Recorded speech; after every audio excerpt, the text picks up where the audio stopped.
Dios le bendiga a mis hermanos de la primera iglesia bautista hispana de Manhattan. Como ustedes saben, en un periodo de 3 semanas hemos estado enseñando aquí en la iglesia un estudio titulado la Iglesia Católica Romana, sus doctrinas y prácticas, en el que hemos querido estudiar las enseñanzas de la Iglesia Católica, las enseñanzas fundamentales de la Iglesia Católica.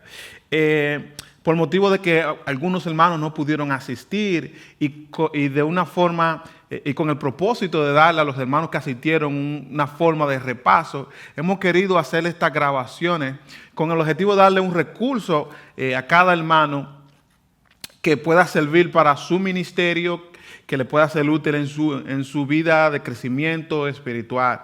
Y por eso hemos querido grabar estas secciones de clase. Si alguno necesita el material de estudio al cual vamos a estar haciendo referencia, las presentaciones que ustedes ven en pantalla, pueden escribirle o llamar a la iglesia para que la iglesia le mande a usted el material vía correo electrónico. Así que sin más preámbulos, vamos a empezar con nuestro estudio de la Iglesia Católica Romana, sus doctrinas y prácticas. Para empezar, quisiera que leyéramos un pasaje de las Escrituras que va a ser muy relevante para el tema que vamos a estudiar esta noche. Y está en la segunda carta del apóstol Pablo a Timoteo, capítulo 3. Leo desde el verso 14, donde dice: pero persiste tú en lo que has aprendido y te persuadiste, sabiendo de quién has aprendido, y que desde la niñez has sabido las Sagradas Escrituras, las cuales te pueden hacer sabio para la salvación por la fe que es en Cristo Jesús. Toda la Escritura es inspirada por Dios y útil para enseñar, para redarguir, para corregir, para instruir en justicia, a fin de que el hombre de Dios sea perfecto, enteramente preparado para toda buena obra. Dice el verso 14, hablando de las Sagradas Escrituras, las cuales te pueden hacer sabio para la salvación por la fe que es en Cristo Jesús. Y continúa diciendo que estas Escrituras son inspiradas por Dios. Vamos a orar.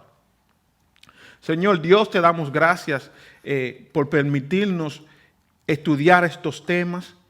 Permite, Dios, que podamos entenderlos. Permite, Dios, que sean para nuestra edificación, tanto personal como de ayuda en nuestro ministerio, en la medida que compartimos tu palabra, Señor, con las personas. Danos entendimiento, guíanos, Señor, en el nombre de Jesús. Amén. Amén. Bien, la Iglesia Católica Romana, sus doctrinas y prácticas. Sería bueno que empezáramos con una pregunta. ¿Por qué necesitamos este estudio? La mayor parte de nosotros nos criamos en países latinoamericanos donde la Iglesia Católica, el catolicismo es prácticamente la religión oficial. Nos criamos en familias que en mayor o menor grado profesaban el catolicismo. Entonces, ¿por qué necesitamos este estudio? La realidad es, mis hermanos, que a pesar de que nos criamos en ese ambiente, en algunos de los casos íbamos a la iglesia católica, la mayoría de nosotros no tienen un entendimiento del porqué de las prácticas y de las enseñanzas de la iglesia. Íbamos a misa, pero no sabíamos cuál era la teología, cuál era la doctrina que sustenta la misa para la iglesia católica.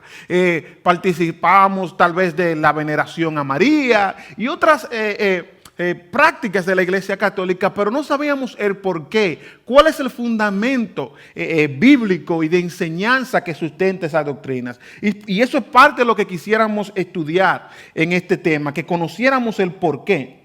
También queremos estar mejor preparados para compartir el Evangelio con personas que se llaman cristianos católicos. Tal vez usted se pregunte, ¿realmente necesito yo compartir el Evangelio con una persona que es católica? ¿O solamente necesito convencerlo de algunos puntos doctrinales? Bueno, en los estudios que vamos a ver nos vamos a dar cuenta de que realmente necesitamos compartir el Evangelio. No ganar una discusión de si María o de si los santos, sino que realmente necesitamos compartir el Evangelio. Y también necesitamos para conocer más lo que nosotros mismos creemos. La verdad es que muchas veces no conocemos lo que enseña la Iglesia Católica, porque muchas veces no conocemos lo que nosotros mismos creemos. Les cuento una anécdota. Hace algunos años yo estaba visitando una librería evangélica, y mientras iba por los libros vi un libro que tenía como título, si no mal recuerdo, Católicos y Protestantes. ¿Cuál es la diferencia? Y me llamó la atención que en la portada del libro tenía dos imágenes que eran dos crucifijos. Lo que llamaremos el crucifijo en la Iglesia Católica, ¿verdad? Que es la cruz con la imagen de Cristo. Y tenía también al otro lado la cruz sola, la cruz sin la imagen del Cristo. Y fue claro para mí que esas dos imágenes querían representar la Iglesia Católica y la Iglesia Protestante, porque tradicionalmente la Iglesia Católica usa el crucifijo con la imagen de Cristo, y las iglesias protestantes usan el crucifijo solamente la cruz. Y hay una enseñanza, hay una razón bíblica, teológica, de por qué esa diferencia en la simbología. Bueno, yo vi el libro, lo ojeé, me pareció interesante, pero no lo compré, lo puse para atrás.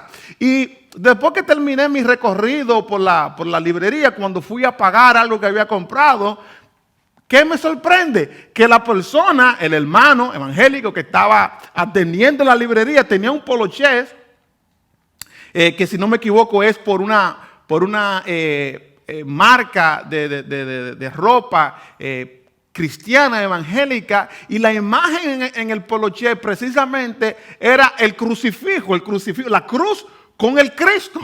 Y yo hubiera querido decirle al hermano, mira, allí atrás hay un libro que tal vez te parezca interesante. Pero la verdad es que con el pasar de los años y en la medida que en la modernidad las iglesias muchas veces tienden a no enfatizar mucho las doctrinas, muchas veces los hermanos pierden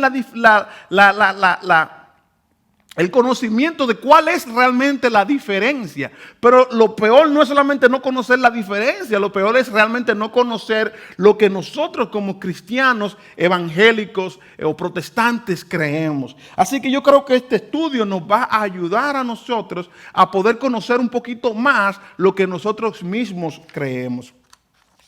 Bueno, ¿qué temas vamos a estudiar? Como dije antes, son 3 semanas de estudio. En la primera semana, que es el día de hoy, nos vamos a concentrar en diferentes temas que tienen que ver con la autoridad en la iglesia. La próxima semana vamos a estudiar temas que tienen que ver, que se enfocan alrededor del tema de la salvación. Todo lo que es la salvación, perdón de pecado, justificación, todos esos temas que tienen que ver con la salvación. Y en la última semana, la tercera semana, nos enfocaremos en temas que tienen que ver con la adoración en la iglesia.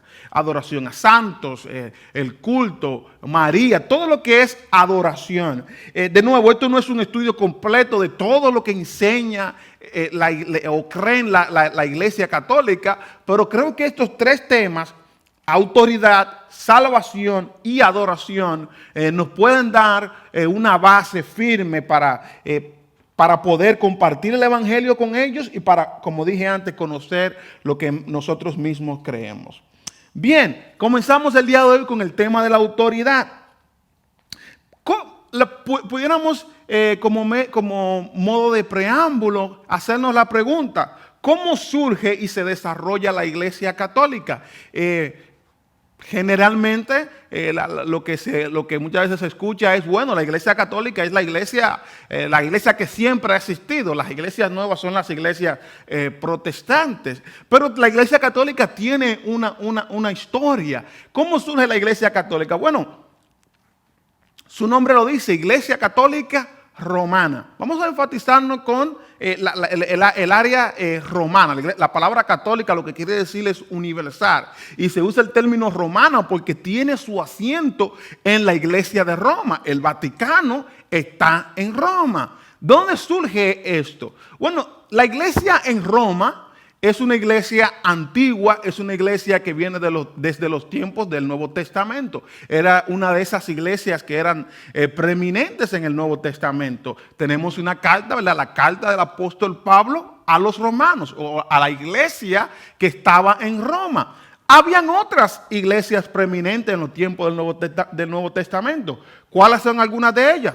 Conocemos de la iglesia en Éfeso, una de las iglesias más preeminentes. Recuerden que el apóstol Pablo le escribió una carta a la iglesia, a los Efesios. También cuando el apóstol Pablo le escribe las cartas a Timoteo, primera y segunda de Timoteo, Timoteo era el pastor de la iglesia en Éfeso. Sí, pero no más aún cuando se recuerdan en el libro de Apocalipsis, una de las cartas al Apocalipsis, a las iglesias del Asia, de la iglesia del Asia Menor, una de ellas es a la iglesia de Éfeso. O sea que en el Nuevo Testamento hay por lo menos 4 cartas escritas a la iglesia de Éfeso. También, por ejemplo, está la iglesia, la iglesia en Corinto, ¿verdad?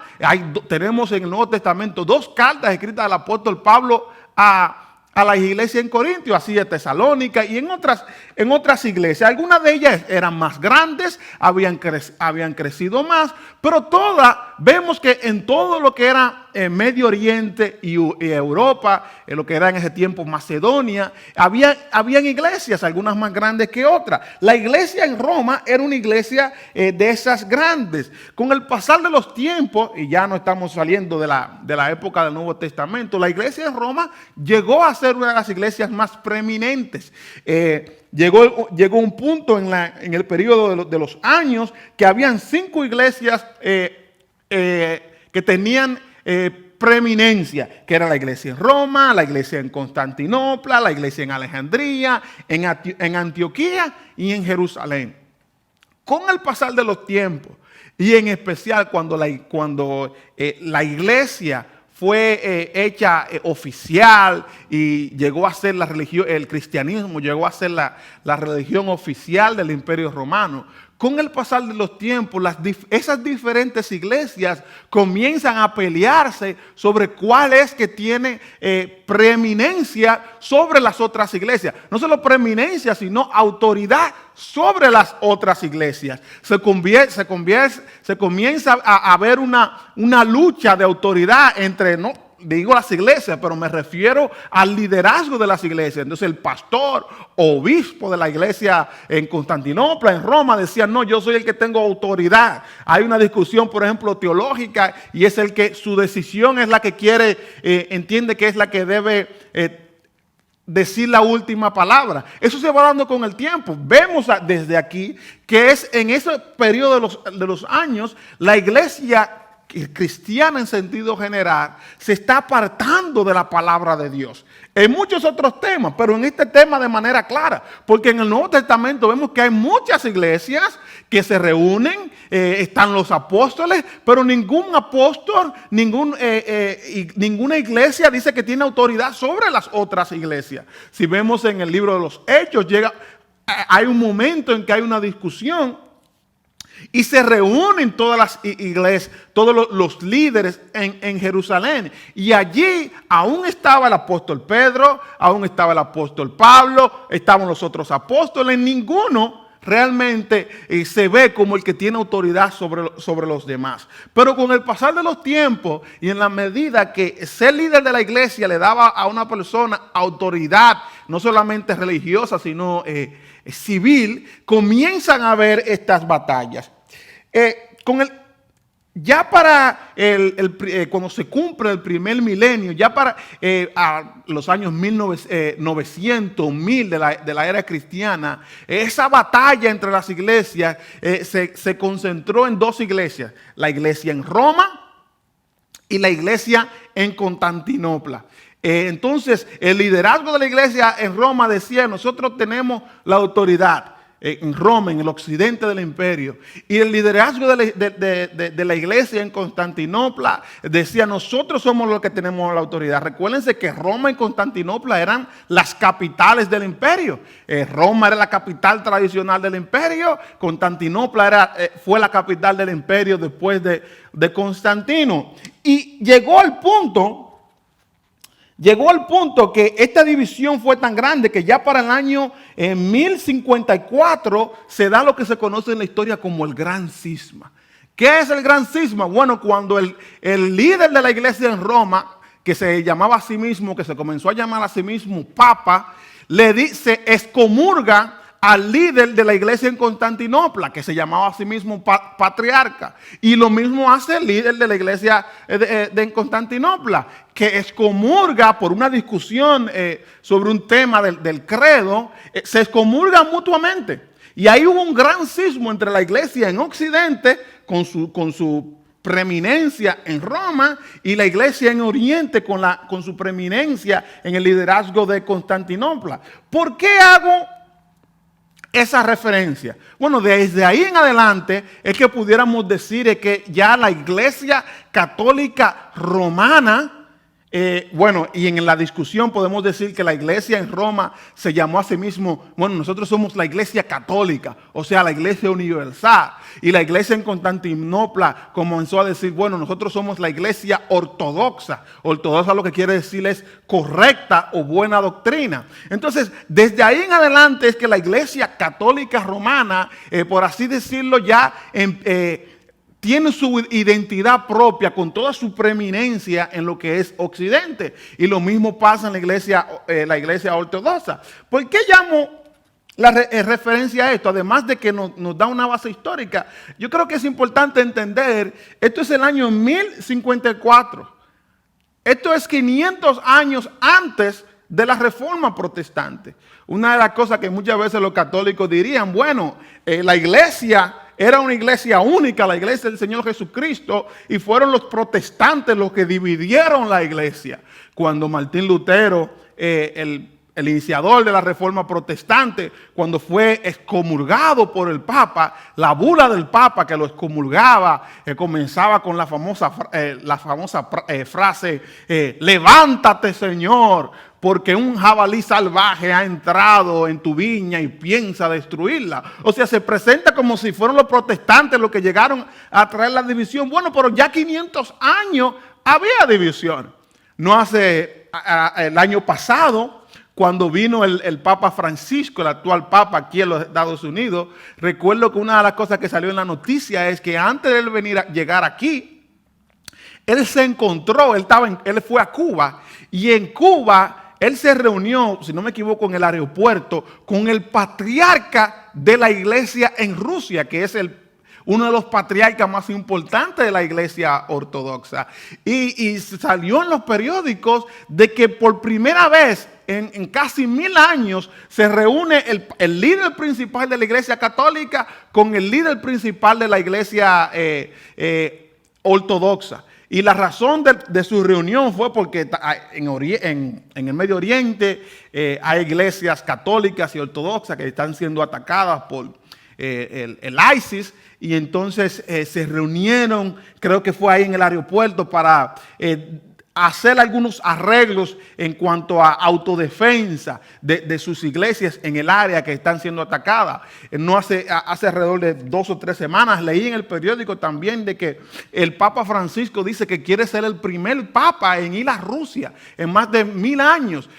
O sea, aunque nosotros aquí en Occidente, en Latinoamérica, lo único que conocemos es la iglesia católica, lo que le quiero decir es que hay toda una parte del mundo donde la iglesia católica, el Papa ni siquiera puede ir, porque hay una división. Nosotros no conocemos mucho a la iglesia ortodoxa, porque esa iglesia está más para el Oriente, en Rusia, Ucrania, aquí en la ciudad de Nueva York. Si usted va, por ejemplo, a Brooklyn, en muchas áreas donde hay una alta comunidad rusa, ucraniana, usted se va a dar cuenta que usted va a ver templos que si usted no le presta atención, parecen templos católicos, pero son templos de la iglesia ortodoxa. No hay prácticamente ninguna diferencia doctrinal entre las dos, por eso fácilmente se confunde. Pero de nuevo, el punto es, ya 500 años antes de la Reforma Protestante ya había una división. Y la división era precisamente por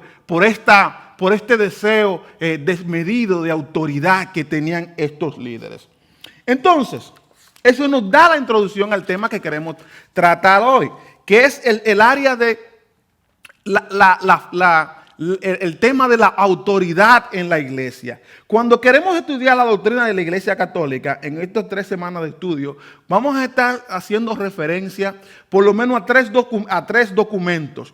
Vamos a estar haciendo referencia a los documentos del Concilio de Trento, el concilio de la Iglesia Católica que se realizó en la ciudad de Trento en el año 1545. Es el concilio que tiene en términos de doctrina más influencia en lo que es la enseñanza, la doctrina de la Iglesia Católica. Es el concilio que se reunió como respuesta a la reforma protestante que había empezado en 1517. También vamos a hacer referencia al último concilio que ha tenido la Iglesia Católica. Vamos a explicar lo que es un concilio más adelante, que fue el Concilio Vaticano II, en el año que se reunió el siglo pasado, en el 1962. Y también vamos a hacer referencia a la última revisión del catecismo. El catecismo de la Iglesia Católica es un libro que tiene un resumen y que explica las enseñanzas de la Iglesia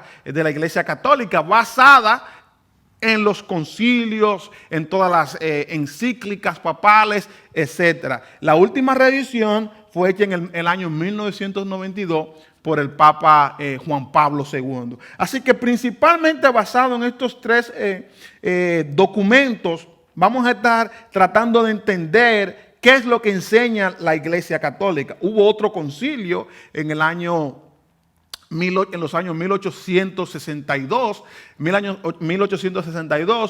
que fue llamado el Concilio Vaticano I. No vamos a estar haciendo muchas referencias a ese concilio. Fue un concilio corto, de no mucho impacto, porque el concilio se interrumpió que empezó una guerra en Europa. Así que, pero el Concilio de Trento, el Concilio Vaticano II y el Catecismo de la Iglesia Católica van a ser nuestras fuentes. Bueno, el tema de la autoridad en la iglesia. La autoridad en la iglesia. Cuando hay una discusión o cuando queremos saber qué enseña la iglesia, cuál es la corte de apelación ante la cual cada tema debe ser resuelto, ese es el tema de la autoridad. Como nosotros creemos que la iglesia pertenece al Señor, otra forma de decirlo sería, ¿cuáles son las fuentes de revelación a través de la cual podemos conocer la voluntad de Dios? ¿Por qué esto es importante? Bueno, es que no puede haber ningún acuerdo. Cuando hay un desacuerdo, no se puede llegar a ningún acuerdo si no hay un acuerdo, perdone la redundancia, en el tema de autoridad. Imagínense que usted y yo tengamos una discusión sobre un tema X y no nos ponemos de acuerdo. Y yo digo, no, mi fuente de autoridad fue un sueño que yo tuve anoche. Y usted me diga, no, la fuente de autoridad final en este tema es un libro que yo leí en la librería. ¿Usted cree que yo en base a mi sueño, yo apelando al sueño y usted apelando al libro de la librería, podemos llegar a un acuerdo? La respuesta claramente no. Entonces, para que haya un acuerdo, lo primero que hay que hacer es preguntarnos cuál es la fuente de autoridad final en la iglesia, o cuál es la fuente, la revelación de Dios, donde la iglesia puede recibir o entender cuál es la revelación de Dios. Y esa es la pregunta que vamos a estudiar en el día de hoy, es la pregunta de la autoridad. ¿Qué enseña la Iglesia Católica? Se los digo para empezar y después en lo adelante les voy a demostrar por qué digo eso. La Iglesia Católica enseña fundamentalmente que hay 3 fuentes de autoridad. 3 fuentes de autoridad. ¿Cuáles son esas 3 fuentes de autoridad o de revelación de la voluntad de Dios? El magisterio, la Biblia y la Sagrada Tradición. Y la Iglesia Católica fundamentalmente enseña que estas 3 fuentes de autoridad o de revelación de la palabra de Dios están en acuerdo unas con otras. Entonces, esas son las fuentes de la iglesia, de autoridad para la iglesia católica. Vamos a ver qué quiere decir eso. Y para esto vamos a estar haciendo referencia a uno de los documentos del Concilio Vaticano II, llamado Dei Verbum, en el cual el Concilio Vaticano II se llegó a un acuerdo. La Iglesia Católica declaró oficialmente cuál es su enseñanza con respecto a lo que es el tema de la Biblia, el tema de lo que es la Sagrada Traducción, del Magisterio. Entonces es un documento muy importante para entender lo que enseña la Iglesia Católica sobre su fuente de autoridad. ¿Qué enseña? Empezamos, dijimos que una de las fuentes de autoridad para la Iglesia Católica es la Biblia. ¿Qué enseña la Iglesia Católica sobre la Biblia? Fundamentalmente, la visión de la Iglesia Católica de la Biblia, al igual que las iglesias protestantes, es que la Biblia es la palabra de Dios, que la Biblia no contiene errores, que la Biblia fue inspirada por Dios. Por ejemplo, dice en ese documento, en su artículo número 11, las verdades reveladas por Dios que se contienen y manifiestan en las Sagradas Escrituras se consignaron por inspiración del Espíritu Santo. Y dice más adelante que estas fueron escritos bajo la inspiración del Espíritu Santo y tienen a Dios como autor. Una declaración muy fuerte, muy clara, dice la Iglesia Católica sobre la Biblia. La Biblia es palabra de Dios. La Biblia es inspirada por Dios. Así que es muy similar a lo que creemos nosotros los protestantes con respecto a la palabra de Dios. Pero tenemos que tener presente que la Iglesia Católica acepta como parte de la Biblia libros que son adicionales a lo que nosotros tenemos en nuestra Biblia, además de los 66 libros que están en la Biblia. Estos son los llamados libros apócrifos o libros, se le llama también deuterocanónicos o del segundo cano. Son libros que están en el Antiguo Testamento. El Nuevo Testamento de una Biblia católica y una Biblia protestante o una traducción de la Iglesia, de la Iglesia Católica o de las iglesias protestantes es esencialmente la misma. Pero en el Antiguo Testamento hay libros que están ahí que la iglesia protestante no acepta. Son libros que en la mayor parte de la historia de la iglesia nunca fueron aceptados como libros inspirados. Los judíos no tienen esos libros como inspirados tampoco. Son libros que fueron escritos en eso que llamamos el periodo de silencio, esos 400 años desde Malaquías hasta el nacimiento de nuestro Señor Jesucristo. Estos libros incluyen el libro de Esdras, Primera y Segunda, Tobías, Judí, Sabiduría de Salomón, Eclesiástico, Baruch, la carta a Jeremías, oración de Manasés, Primera y Segunda de Macabeos y ciertas adiciones a los libros de Esther y Daniel. Algunos de esos libros son muy buenos, tienen información que puede ser útil para nosotros. Pienso aquí, por ejemplo, en el libro de Primera de Macabeos, que tiene muy buena información sobre lo que es el periodo intertestamental entre los testamentos. Si usted quiere conocer un poco de esa historia de Judas Macabeo, puede leer ese libro. Pero otros de esos libros tienen informaciones, errores, por ejemplo, históricos. Por ejemplo, en uno de esos libros se hace referencia a Nabucodonosor, el rey del imperio de Nínive. Es verdad que tenía su capital en Asiria. Si yo le pregunto cuál es el error ahí, ¿qué usted me diría? Bueno, recuérdense que Nabucodonosor fue el rey de los babilónicos, ¿verdad? Y que tenía su imperio, su capital en Babilonia.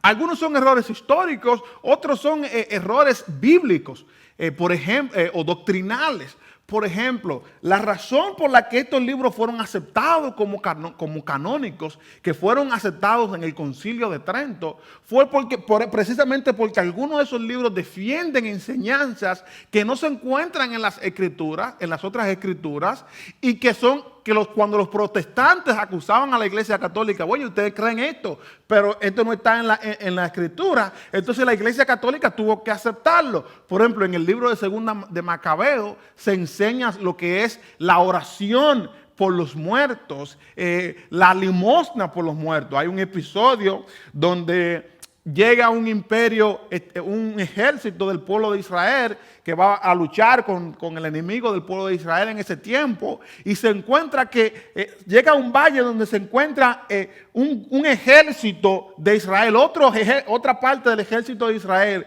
que había luchado contra el enemigo y habían sido derrotados y estaban todos muertos. Y ellos están entristecidos, no saben por qué Dios ha permitido eso. Y cuando comienzan a levantar los cadáveres, se dan cuenta que debajo de su escudo tenían ídolos. Y ellos dicen, oh, por eso Dios los entregó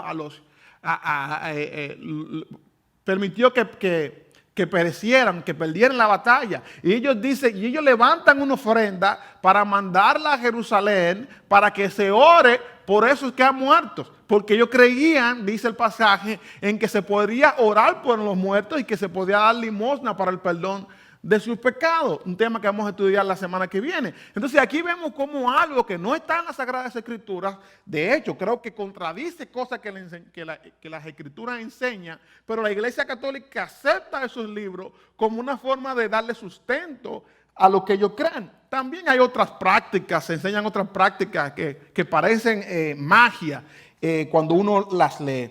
También esa es la diferencia entre una Biblia católica y una Biblia de la iglesia protestante.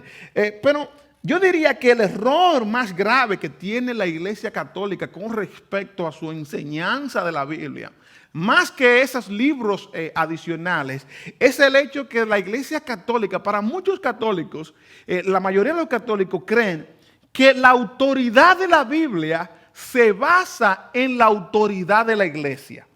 Eso es algo que para nosotros protestantes se nos es difícil de entender. Pero la Iglesia Católica dice lo siguiente: puesto que es la iglesia la que en un momento dado decidió, dicen ellos, decidió cuáles eran los libros que pertenecían al canon, o sea, que pertenecían al grupo de libros inspirados por Dios, a la Biblia, entonces la autoridad de esos libros de la Biblia se basa al final de cuentas en la autoridad de la iglesia. No es que la autoridad de la iglesia se basa en la autoridad de la Biblia, sino que la autoridad de la Biblia se basa en cierto sentido en la autoridad de la iglesia. Uno de los libros católicos que yo consulté para esta clase, es un libro donde el autor comienza a hablar, por ejemplo, de la autoridad de la iglesia y tiene varios apartados. Y dice, la autoridad de la iglesia, base de la doctrina de la divinidad de Cristo. La autoridad de la iglesia, otro apartado, base de la doctrina de la Trinidad. Otro apartado dice, la autoridad de la iglesia, base de la doctrina de la Biblia. O sea, la Biblia, como la Iglesia Católica es la que dice cuáles son los libros inspirados, entonces la autoridad de la Biblia se basa en la autoridad de la iglesia. Esto es algo que realmente no tiene mucho sentido, por varias razones. La iglesia no es la que ha decidido cuáles son los libros inspirados por Dios. Es Dios que ha inspirado esos libros. Sí, hubo un momento en que la iglesia declaró cuáles eran los libros que creían que la iglesia tenía como libros inspirados por Dios. Cuando cuando cesa la persecución del Imperio Romano bajo el emperador Constantino convoca un gran concilio donde vienen los obispos de diferentes partes del imperio o del mundo conocido y les dicen a Constantino pregunta, ¿cuáles son los libros inspirados que ustedes tienen como libros inspirados por Dios? Y ahí la iglesia hace una declaración de cuáles son esos libros. Paréntesis, ahí no estaban los libros apócrifos. Pero sí, la iglesia hizo una declaración. Pero esa declaración no es la base de la autoridad de los libros. La iglesia simplemente les dijo cuáles son los libros que ya eran reconocidos en toda la iglesia por ser libros apostólicos o escritos por alguien que fuera relacionado a los apóstoles. ¿Cuáles eran los libros que tenían la autoridad? Imagínense que alguien venga nuevo a la iglesia. Como un día vino usted, como un día vine yo. Y a alguien, yo le entrego una Biblia y le digo, mira, esta es la palabra de Dios. Tú tienes que escuchar la palabra de Dios. La Biblia no tiene errores. En la Biblia tú escuchas la voz de Dios. La persona, ¿cómo llega a saber eso? Lo llega a saber porque yo se lo dije. Lo llega a saber porque yo se lo indiqué. Pero puedo decir que por eso la autoridad de la Biblia se basa en mi autoridad. No, la Biblia como palabra de Dios tiene autoridad en sí misma. Y la autoridad de la iglesia, de cualquier iglesia, se mide en relación a si es fiel o no a la autoridad de la Biblia. En otras palabras, cuando un pastor, cuando un cristiano dice algo en nombre de Dios, tiene autoridad única y exclusivamente si lo que dice está de acuerdo con la Biblia. No es al revés, no es la Biblia en base a la iglesia, sino la iglesia en base a la Biblia. Entonces le decíamos que la primera fuente de autoridad reconocida para la iglesia católica es la Biblia, pero como les dije, la Biblia basada en la iglesia. La segunda fuente de autoridad para la iglesia católica es la sagrada tradición. ¿Qué es la sagrada tradición? Bueno, un autor dice, con las escrituras comprende el depósito de fe que Cristo ha pasado a su iglesia. Aprendemos de Cristo a través de los apóstoles que Él autorizó y sus sucesores, quienes ellos autorizaron para enseñar en su nombre y con su autoridad. ¿Qué es la sagrada tradición? La sagrada tradición es el grupo de enseñanzas, de tradiciones que se han ido acumulando a través de los años en la iglesia católica y que han sido declaradas como tradición, como palabra de Dios. Hay que entender que para la iglesia católica, la cabeza de la iglesia es Cristo, ¿verdad? Cristo es el fundador de la iglesia. Entonces ellos dicen, bueno, Cristo enseñó a sus apóstoles. Está bien. Los apóstoles enseñaron a la iglesia, ¿verdad? Ahora, la enseñanza de los apóstoles, dicen ellos, tienen dos partes. Parte de esa enseñanza fue lo que los apóstoles escribieron, que tenemos en las escrituras, en las sagradas escrituras. Pero no toda la enseñanza que Cristo le dio a los apóstoles las escribieron, sino que muchas de esa enseñanza los apóstoles la pasaron a sus sucesores, a los obispos, de manera oral. O sea que hay una tradición, y esos obispos a su vez, a los que ellos ordenaron como próximos obispos. Así que a través de la historia de la iglesia hay una tradición, una enseñanza que se va comunicando de manera oral, de una generación a otra, a través de los obispos, de los teólogos, que se va acumulando con el transcurso de los años. Y esa tradición viene de Cristo. Aunque no está escrito en la escritura, viene de Cristo, viene de los apóstoles, aunque no está escrito en las escrituras. Y eso es lo que va a través de los años llamándose, acumulándose como sagrada tradición.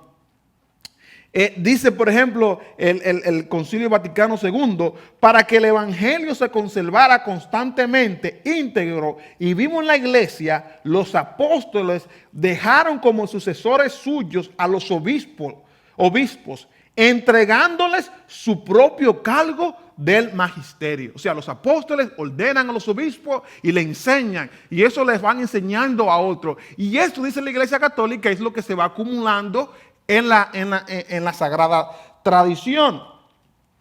Esta tradición no es estática. O sea, no es la tradición, hoy día no es la tradición que había hace un siglo atrás, sino que va creciendo como una bola de nieve. Por ejemplo, dice el concilio, esta tradición que deriva de los apóstoles progresa en la iglesia con la asistencia del Espíritu Santo, puesto que va creciendo en la comprensión de las cosas y de las palabras transmitidas. El ejemplo más claro es el ejemplo de la adoración a María, que vamos a hablar, o veneración a María, que vamos a estar hablando en la última semana.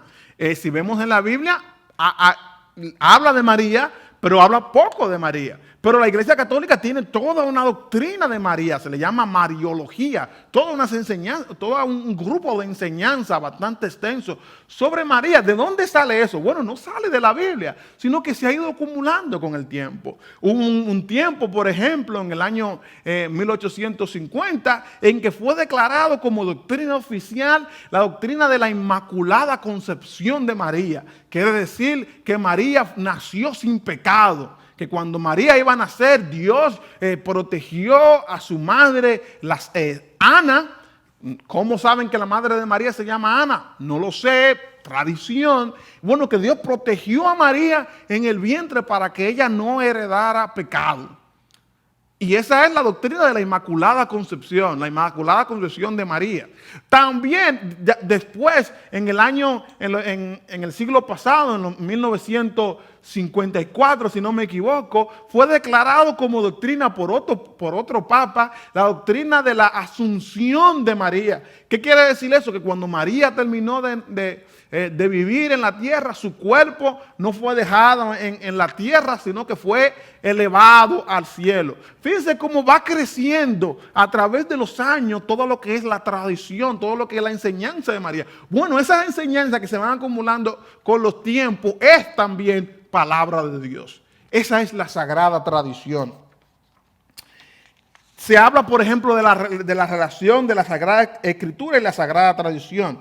Por ejemplo, dice el concilio: así pues, la Sagrada Tradición y la Sagrada Escritura están íntimamente unidas y compenetradas, porque surgiendo ambas de la misma fuente divina, se funden en cierto modo y tienen un mismo fin. Más adelante dice: por eso se han de recibir y venerar ambas, las Sagradas Escrituras, la Biblia, y la Sagrada Tradición, ambas con un mismo espíritu de piedad. En otras palabras, tanto las Sagradas Escrituras como la Sagrada Tradición vienen de una misma fuente y deben ser igualmente veneradas. Entonces aquí vemos la segunda fuente de autoridad o de revelación para la Iglesia Católica. No es solamente la Biblia o las Sagradas Escrituras, es también la Sagrada Tradición que va creciendo con los años. Pero la tercera fuente de autoridad, ¿cuál es? El magisterio. El magisterio es el grupo de obispos, el cuerpo de obispos de la Iglesia. Dice un autor: una iglesia visible necesita una cabeza visible. Ese es el magisterio, el cuerpo de obispo. Dice el catecismo en su artículo 884, dice: la potestad del colegio de los obispos sobre toda la iglesia se ejerce de modo solemne en el concilio ecuménico, como el concilio de Trento, en el concilio Vaticano II. Pero fíjense cómo habla de la potestad del colegio de obispos, o sea, el magisterio, sobre toda la iglesia. O sea que no solamente está las Sagradas Escrituras o Biblia, no solamente está la Sagrada Tradición, sino que está el magisterio. ¿Cuál es la relación de uno con otro? Bueno, dice el Concilio Vaticano II, la Sagrada Tradición, pues, las Sagradas Escrituras constituyen un solo depósito sagrado de la palabra de Dios. Pero, más adelante sí, dice: el oficio de interpretar, atendamos a esto, el oficio de interpretar auténticamente la palabra de Dios, escrita o transmitida, ha sido confiado únicamente al magisterio vivo de la iglesia, ¿verdad? Dice, este magisterio no está sobre la palabra de Dios, sino que la sirve, pero es quien da la interpretación correcta.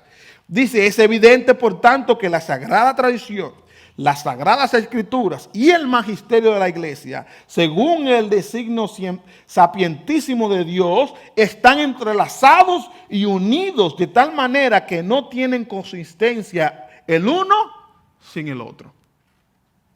Por eso decía al principio de esta enseñanza que para la Iglesia Católica hay esas tres fuentes de autoridad. Miren cómo dice aquí, están relacionadas uno con el otro, a tal punto que usted no puede tener el uno si no tiene el otro. O sea, si usted tiene la Biblia, pero no es que yo tengo la Biblia, yo interpreto lo que dice la Biblia. No, es la Biblia, pero es interpretada por el magisterio. Yo tengo que tener la Biblia, pero también tengo que tener la tradición, pero también tengo que tener el magisterio, la enseñanza del magisterio.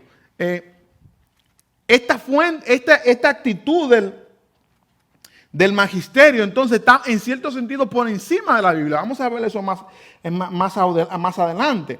Por ejemplo, parte del magisterio, la cabeza del magisterio, o sea, del cuerpo de los obispos, ¿quién es? El Papa, el sumo pontífice,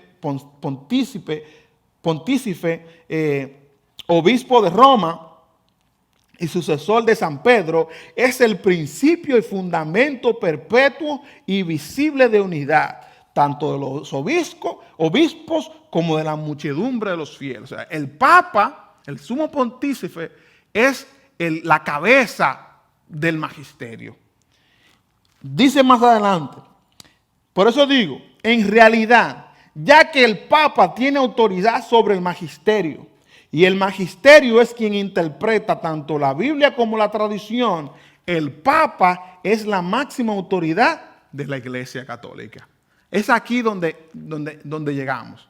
¿Qué he dicho? 3 fuentes de autoridad: Sagradas Escrituras, Sagrada Tradición y Magisterio. Pero en ese magisterio el Papa tiene autoridad sobre el magisterio. A tal punto que dice ahí dice la Iglesia Católica que el cuerpo de obispos, o sea, todos los obispos del mundo no tienen autoridad separados del Papa.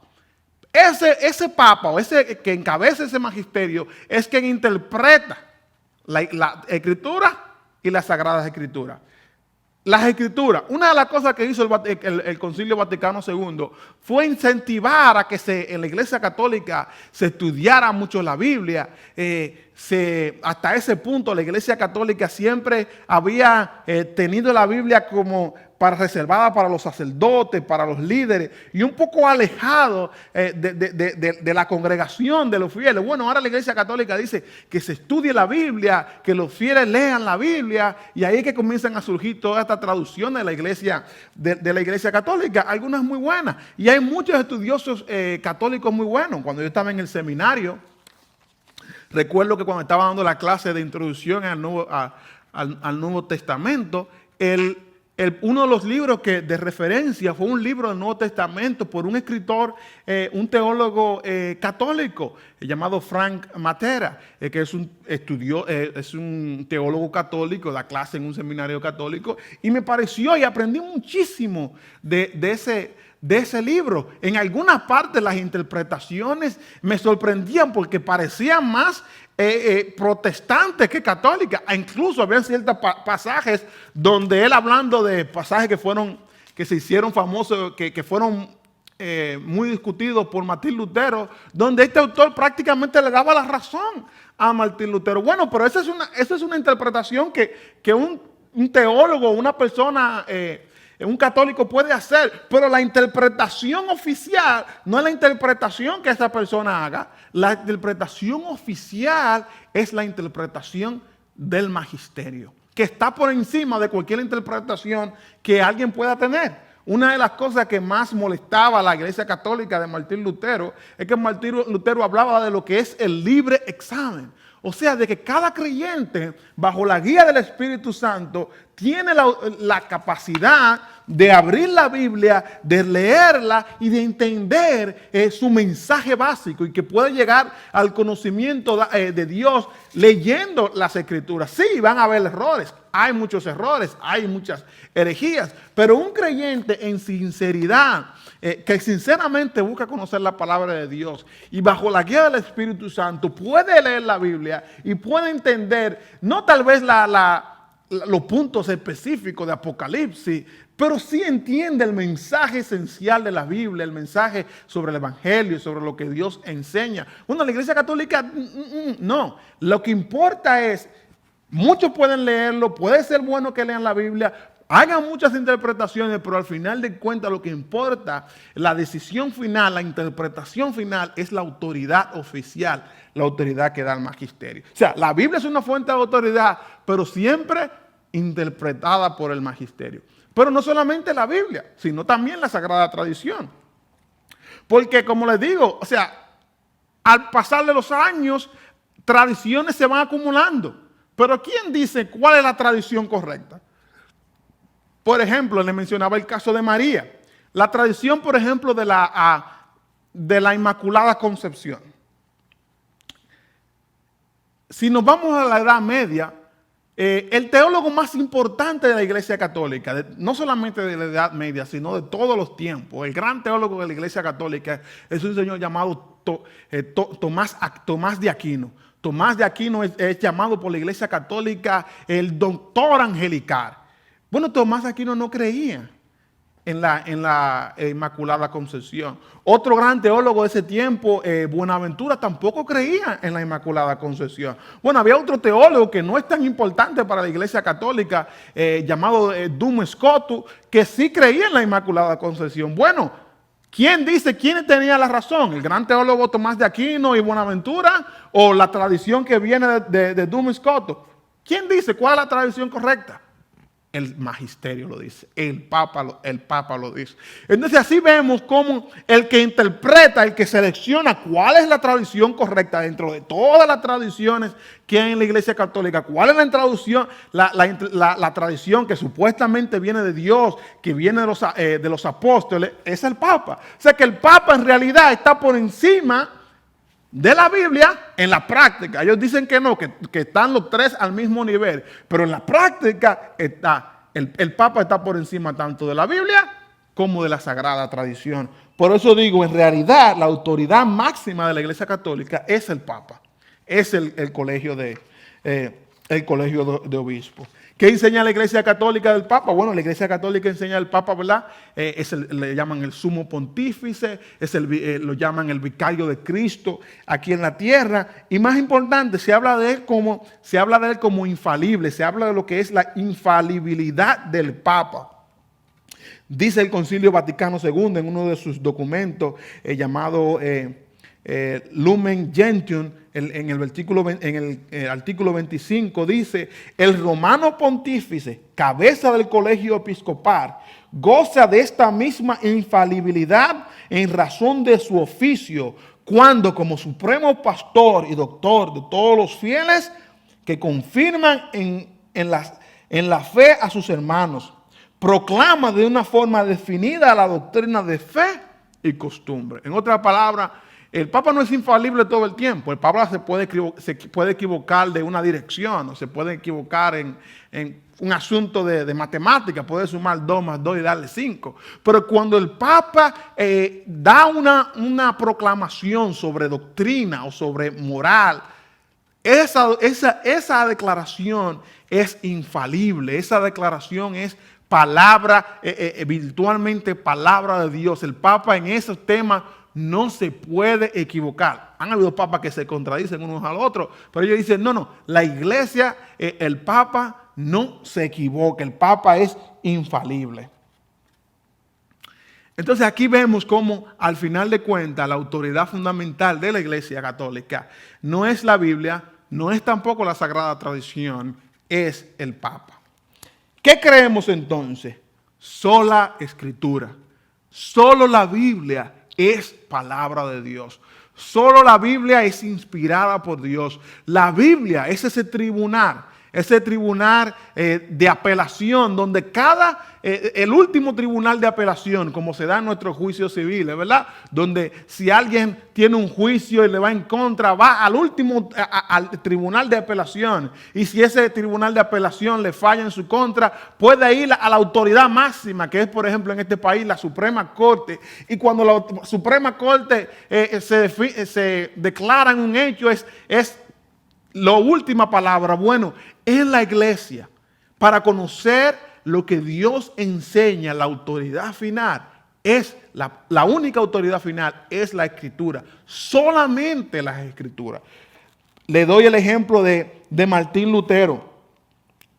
Cuando Martín Lutero comenzó a hablar de la palabra de Dios y comenzó a enseñar cosas que no estaban en base a lo que decía el Papa, ni en base a lo que decían algunos concilios y ciertas tradiciones de la Iglesia Católica. Se arma un gran debate en toda Europa. Y llega un momento que Martín Lutero es llamado a presentarse ante el propio emperador de Alemania, que era un devoto católico y el enviado del Papa. Y Martín Lutero va ahí a algo que se conoce como, en la historia como la dieta de Worms, que era donde se reunían todos los líderes de Alemania, más el enviado del Papa. Y en el año 1521 Martín Lutero fue ahí. Él pensaba que iba a encontrar que iba a haber una discusión teológica con el enviado de Roma. Pero cuando llegó ahí no fue así, sino que se le presentaron todos sus libros. Y se le dijeron, ¿usted es Martín Lutero? Sí, yo soy Martín Lutero. ¿Estos son sus libros? Sí, esos son mis libros. Se le ordena que se retracte. Se retracta. No había discusión. O se retracta o no se retracta, basado en la autoridad del Papa. Y Martín Lutero, sabiendo que a todas luces decir que no implicaba perder la vida como había pasado antes, Martín Lutero tuvo que tomar una decisión. Y nos cuenta la historia de que Martín Lutero les dijo, denme un día para pensarlo. Así que se fue, le dieron un día para que los pensara. Y Martín Lutero cuenta en su testimonio de que esa noche, preocupado, sintió el ataque del mismo Satanás en su vida. Llegó el próximo día, volvió él a presentarse ante el emperador, ante los líderes de Alemania, ante el enviado del Papa. Se le preguntó, ¿usted es Martín Lutero? Sí lo soy. ¿Estos son sus libros? Sí lo son. Se retracta. Y Martín Lutero dijo, a menos que no sea convencido mediante el testimonio de las Escrituras o por razones evidentes, ya que no confío en el Papa ni en su concilio, debido a que ellos han errado continuamente y se han contradicho. Me mantengo firme en las Escrituras, a las que he adoptado como mi guía. Mi conciencia es prisionera de la palabra de Dios y no puedo ni quiero revocar nada, reconociendo que no es seguro o correcto actuar contra la conciencia. Que Dios me ayude. Amén. Y Dios lo ayudó y Martín Lutero sobrevivió. Pero Martín Lutero dice, a menos que yo no sea revocado por las Sagradas Escrituras, no me retracto. Quisiera también ya para finalizar traer la atención algunos artículos de una declaración muy importante de un grupo de teólogos evangélicos que se dio el siglo pasado, en el año 1978, conocido como la Declaración de Chicago sobre la inerrancia de la Biblia. Y en su artículo 1 dice, afirmamos que las Santas Escrituras deben de ser recibidas como la absoluta palabra de Dios. Negamos de que las Escrituras reciban su autoridad de la iglesia, de la tradición o de cualquier otra fuente humana. La Biblia es palabra de Dios y tiene su autoridad en sí misma, no de la iglesia, no de ningún concilio, ni de ninguna otra fuente humana. Y dice el artículo número 2, afirmamos que las Escrituras son la suprema norma escrita por la cual Dios enlaza la conciencia y que la autoridad de la iglesia está bajo la autoridad de las Escrituras.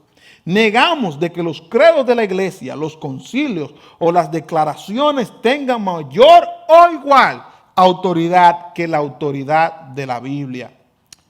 Hermano, en conclusión, solamente la Biblia es inspirada. Solamente la Biblia es suficiente. En la Biblia tenemos suficientemente el conocimiento de lo que Dios quiere. Y la Biblia es el tribunal final de toda discusión. Que Dios les bendiga, mis hermanos. Eso es todo. Y espero que puedan ver el próximo estudio que tiene que ver con lo que es la enseñanza de la Iglesia Católica sobre la salvación. Dios les bendiga.